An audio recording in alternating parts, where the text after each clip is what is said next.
राज्याची महत्वाकांक्षी लाडकी बहीण योजना आता इतर विभागांसाठी डोकेदुखी होऊ लागली आहे. कारण निधी जमवताना सरकारची आता दमछाक होऊ लागली आहे. सामाजिक न्याय विभागाचा 410.30 कोटींचा निधी पुन्हा वळवण्यात आलाय.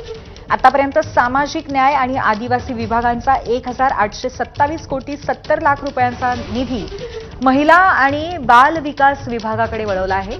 त्यामुळे यावर्षी गेल्या 5 वर्षातली सर्वात मोठी तूट सामाजिक न्याय विभाग अनुभवत आहे. ही तूट 7,314 कोटींची आहे. लाडक्या बहिणींना दरमहा 1,500 रुपये देण्यासाठी इतर विभागांच्या निधीला कात्री लावली जाते. मे महिन्याचा निधी पात्र महिलांना देण्यासाठी सामाजिक न्याय विभागाचा 410 कोटींचा निधी वळवण्यात आलाय.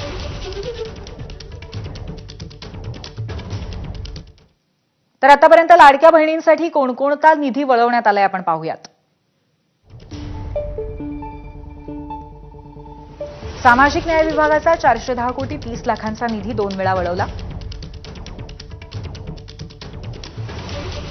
म्हणजेच या विभागाचा एकूण 820 कोटी 60 लाखांचा निधी वळवलाय.